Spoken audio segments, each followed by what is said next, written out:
Hello मेरे सिरे और सेनियो, कैसे हैं आप लोग। आई होप कि आप लोग मस्त होंगे, स्वस्थ होंगे और खा पी के बिल्कुल जबरदस्त होंगे। देखिए अभी जो हमारा चैप्टर चल रहा है किसका, तो प्रकाश का परावर्तन और अपवर्तन। इस चैप्टर के पिछली 7 लेक्चर में हम लोगों ने प्रकाश के परावर्तन का लगभग सब कुछ पढ़ लिया। जो अभी हम लोग पढ़ रहे हैं गोलीय दर्पण का, जिसमें कि जो हमारा अवतल दर्पण होता है, तो अवतल दर्पण में प्रतिबिंब का निर्माण यानी कि प्रतिबिंब का बनना पड़ रहा है, जिसमें इसकी पिछली वीडियो में हमने आपको बता दिया था कि अगर वस्तु अनंत पर हो तो वो उसका प्रतिबिंब कहाँ पे बनेगा, उसका आकार कैसा होगा, वस्तु की स्थिति क्या होगी, वस्तु की प्रकृति क्या होगी, इस सब बारे में हमने आपको बता दिया था। ठीक है, ये जो चैप्टर है ना एग्जाम के लिए बहुत ज्यादा इंपॉर्टेंट है, इसलिए आप लोग क्या कीजिएगा, वीडियो को पूरा देखिएगा। वीडियो को अगर पूरा नहीं देखते हैं तो आप लोग को बिल्कुल भी समझ में नहीं आएगा। और हाँ, अगर आप लोग चैनल पे नए होंगे तो हमारे चैनल को सब्सक्राइब कर दीजिएगा और वीडियो को लाइक करके कमेंट जरूर कर दीजिएगा। तो चलिए चलते हैं आज के टॉपिक की तरफ। देखिए आज का हमारा पहला क्या है कि जब वस्तु अनंत और वक्रता केंद्र के बीच स्थित हो, जब वस्तु अनंत और वक्रता केंद्र के बीच स्थित हो। देखिए इसमें क्या है कि जब अगर वस्तु है ना तो वस्तु को कहाँ रखा जाएगा, अनंत और वक्रता केंद्र के बीच में रखा जाएगा। तो वस्तु का इमेज कहाँ बनेगा, जो वस्तु का साइज होगा वो कैसा होगा, यानी कि जो उसका प्रतिबिंब का आकार कैसा होगा, प्रतिबिंब का फिर स्थिति क्या होगी। चलिए इसके बारे में आप समझते हैं। देखिए अगर जब ना वस्तु कहाँ पे रखा होगा, अनंत और वक्रता केंद्र के बीच, तो ठीक है। अब देखिए ये समझते, ये हमारा क्या है, तो ये हमारा अवतल दर्पण है। ठीक, ये हमारा क्या है, ये हमारा है अवतल दर्पण। अब अवतल दर्पण है और ये अवतल दर्पण का क्या है, तो ये हमारा प्रिंसिपल एक्सिस, इसको क्या कहते हैं, प्रिंसिपल एक्सिस यानी कि प्रधान अक्ष कहते हैं। और जो ये हमारा सी है इसको क्या कहते हैं हम लोग, सेंटर कहते हैं यानी कि वक्रता केंद्र कहते हैं। पिछली वीडियो में हमने आपको अच्छी तरीके से समझा दिया था। और ये पी क्या है, तो पी हमारा पोल है जिसको हम क्या कहते हैं, ध्रुव कहते हैं। देखिए तो हमारा क्या कह रहा है यहाँ पे क्वेश्चन कि जब वस्तु कहाँ पर स्थित होगा, तो वस्तु स्थित होगा वक्रता केंद्र और अनंत के बीच में। हमारा वक्रता केंद्र क्या है, तो ये हमारा सी है। ठीक है, वक्रता केंद्र और अनंत के बीच में, तो ये क्या है, यहाँ तो हमारा वक्रता केंद्र और वक्रता केंद्र के बाद जो प्रिंसिपल एक्सिस क्या है, तो ये क्या है, ये हमारा अनंत है। ठीक, ये अनंत है, अनंत के बीच में हमने क्या रखा है, एक वस्तु रखा है, वस्तु यानी कि ए बी। ठीक है, तो ये क्या है, ये हमारा वस्तु है, ये जो ए बी है ये वस्तु है। अब देखिए अब जब वस्तु पे किसी बिंदु स्रोत से रोशनी आएगा यानी कि लाइट आएगा, जब लाइट आएगा तो इससे क्या निकलेगा, जब लाइट आके कहाँ पे पड़ेगा, तो हमारा दर्पण पे पड़ेगा यानी कि अवतल दर्पण में मिरर पे पड़ेगा। जब मिरर पे पड़ेगा तो क्या होगा, इसका परावर्तन होगा। तो यहाँ से देखिए प्रकाश निकला और यहाँ पे क्या हुआ, परावर्तन होके ये इधर आ गया। अब देखिए जब दूसरा निकलता है तो क्या होता है ना कि जब इससे प्रकाश निकल जाए ठीक, तो ये परावर्तन होके फिर उसी दिशा में मुड़ जा रहा है, जहां से इसका प्रकाश आ रहा है उसी दिशा में क्या है, ये मुड़ जा रहा है। देखिए तो इसमें क्या हो रहा है ना कि जो वस्तु का इमेज कहाँ पे, काट कहाँ पे रहा है, प्रतिबिंब का। हमने आप लोगों को क्या समझाया था कि किसी बिंदु स्रोत से आती प्रकाश की किरण परावर्तन के बाद दर्पण के जिस बिंदु पर आकर मिलती है या कटती है उसको क्या कहते हैं, प्रतिबिंब कहते हैं ना। तो देखिए यहाँ क्या करा, जब यहाँ से क्या निकला, ये हमारा प्रकाश निकला, ये हमारा कहाँ पे पड़ा, दर्पण पर, दर्पण पे पड़ के क्या हो गया, ये इसका परावर्तन हो गया यानी कि ए वाले दिशा में निकल गया। फिर दूसरा निकला यहाँ से ऐसे निकला और ये क्या हो गया, हमारा वक्रता केंद्र को काटते हुए फिर उसी दिशा में वापस मिल गया। तो यहाँ पे काट कहाँ पे रहा है, यानी कि जो वस्तु का प्रतिबिंब बनेगा कहाँ पे, तो देखिए ये सी है ना यानी वक्रता केंद्र और ये हमारा फोकस है। तो ये वस्तु का जो ये परावर्तन के बाद एक दूसरे को कहाँ पे काट रहा है, तो वक्रता केंद्र और फोकस के बीच में।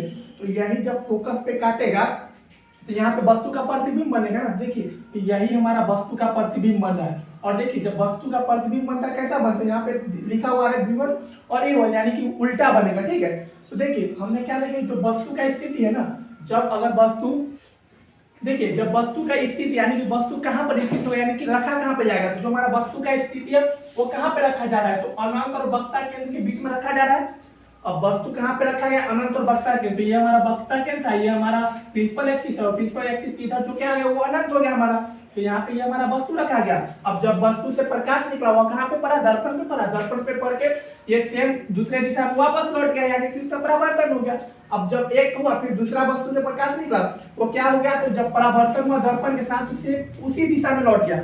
अब उस दिशा में लौट गया तो ये कहाँ पे काटा, तो वस्तु का देखिए प्रिंसिपल एक्सिस के सी यानी कि वक्रता के कहाँ पे काट रहा, फोकस पे। तो जो जहाँ पे काटेगा वहाँ पे वस्तु का प्रतिबिंब बना, तो हमारा वस्तु का प्रतिबिंब कहाँ पे बन रहा है, तो वस्तु का प्रतिबिंब वक्रता के और फोकस के बीच में। अच्छी तरीके से आप लोगों को समझ में आ गया कि अगर वस्तु की स्थिति कहाँ पे होगी, अगर वस्तु का स्थिति जो हमारा वक्रता केंद्र और अनंत के बीच में स्थित होगा तो वस्तु का प्रतिबिंब कहाँ बनेगा, तो हमारा वस्तु का जो प्रतिबिंब बनेगा वक्रता केंद्र और फोकस के बीच में। तो यहाँ पे हमने क्या लिया, जो वस्तु का स्थिति है, वस्तु का स्थिति हमारा कहाँ था, तो वस्तु का स्थिति था अनंत और वक्रता केंद्र के बीच में हो गया। तो प्रतिबिंब का स्थिति, जब वस्तु का स्थिति अनंत और वक्रता केंद्र के बीच में था तो प्रतिबिंब हमारा कहाँ पे बन रहा है, तो प्रतिबिंब हमारा बन रहा है, ये देखिए प्रतिबिंब बन रहा है वक्रता केंद्र, कहाँ पे बन रहा है, फोकस पे। तो जो इसका प्रतिबिंब का स्थिति होगा वो कैसा होगा, प्रतिबिंब का जो स्थिति होगा हमारा C और F के बीच में होगा, यानी कि वक्रता केंद्र और फोकस के बीच में होता है। ठीक, अब देखिए आगे क्या है, प्रतिबिंब की प्रकृति कैसा होगा, यानी कि प्रतिबिंब कैसा बनेगा। तो जब वस्तु वक्रता केंद्र और अनंत के बीच में रखा जाएगा ना अवतल दर्पण पर, तो जो उसका प्रतिबिंब बनता है वास्तविक और उल्टा बनता है। जब वस्तु अनंत और वक्रता केंद्र के बीच में रखा जाएगा तो उसका प्रतिबिंब हमेशा वास्तविक और उल्टा बनता है। ये देखिए ये सब क्वेश्चन आते हैं एग्जाम में कि बताइए अगर वस्तु का स्थिति अनंत पर है और वक्रता केंद्र के बीच में है तो वस्तु का प्रतिबिंब कहाँ पे बनेगा, तो वस्तु का प्रतिबिंब बनेगा वक्रता केंद्र और फोकस के बीच में। और पूछेगा कि बताइए जो वस्तु का प्रकृति वो कैसा था, तो वस्तु का जो प्राकृतिक होता है वास्तविक और उल्टा।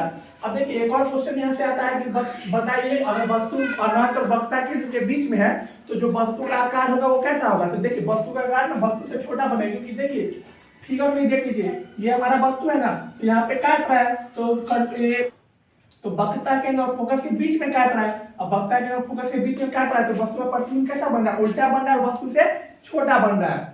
अच्छी तरीके से आ गया आप लोगों को समझ में कि अगर वस्तु का, तो जो हमारा वस्तु का प्रतिबिंब है कहाँ पे बनता है, वस्तु का प्रतिबिंब वक्रता केंद्र और फोकस के बीच में बनेगा। ठीक है, अब जब पूछा जाएगा कि बताइए कि वस्तु का जो साइज था, यानी कि जो वस्तु का आकार था, आकार कैसा होगा, तो वस्तु का जो आकार होगा वो यानी जो प्रतिबिंब का आकार होगा वो वस्तु के आकार से छोटा बनेगा।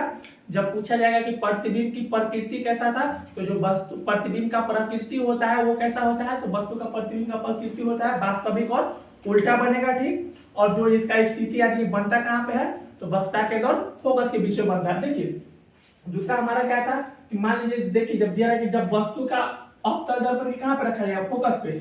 जब किसी वस्तु को कहाँ पे रखा जाएगा, अवतल दर्पण के फोकस पे रखा जाएगा।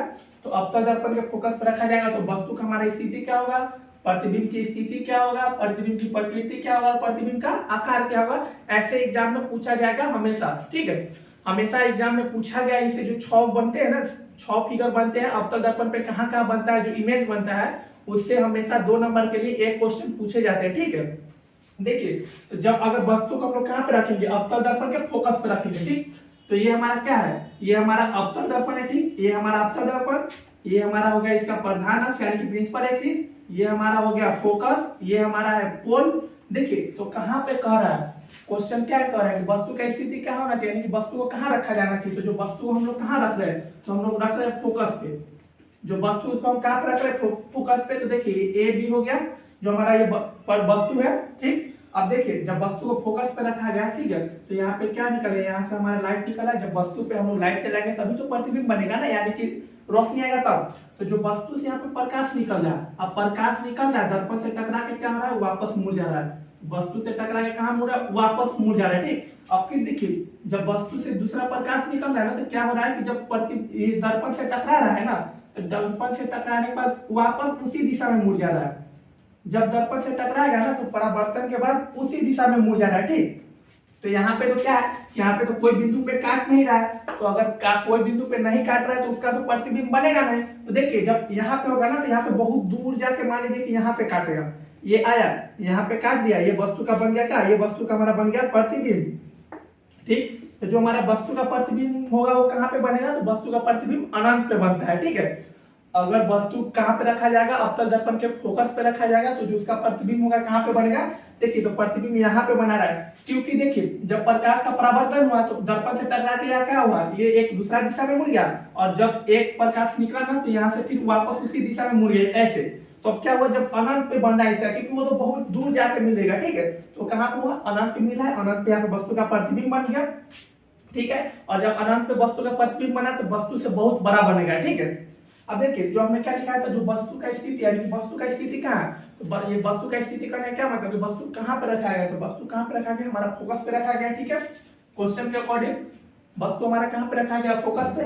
अब जब देखिए जब वस्तु फोकस पे रखा जाएगा तो प्रतिबिंब कहाँ पे बनेगा, तो जो हमारा प्रतिबिंब है अनंत पे बनता है। देखिए वस्तु यहाँ पे रखा गया फोकस पे, ये फोकस पे हमारा वस्तु रखा गया, जो इसका इमेज बन रहा है, प्रतिबिंब बन रहा है, कहाँ पे बन रहा है, तो जो इसका इमेज बन रहा है अनंत पे बन रहा है। ठीक, अब अगला हमारा क्या पूछता है कि बताइए प्रतिबिंब का प्रकृति कैसा होगा, यानी प्रतिबिंब बनेगा कैसा।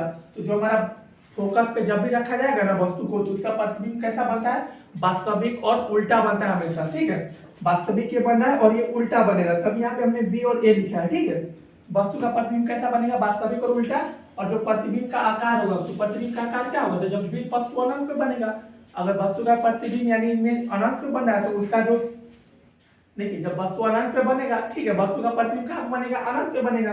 तो जब अनंत पे बनेगा तो उसका जो साइज होगा कैसा होगा, तो वस्तु से बहुत बड़ा होता है। ठीक, अच्छी तरीके से आप लोग को समझ में आ गया होगा। देखिए आज हमने दो आप लोग को बता दिया कि अगर वस्तु को फोकस पे रखा जाएगा तो उसका प्रतिबिंब कहाँ पे बनेगा, और वस्तु को अनंत और वक्रता केंद्र के बीच में रखा जाएगा तो कहाँ पे बनेगा।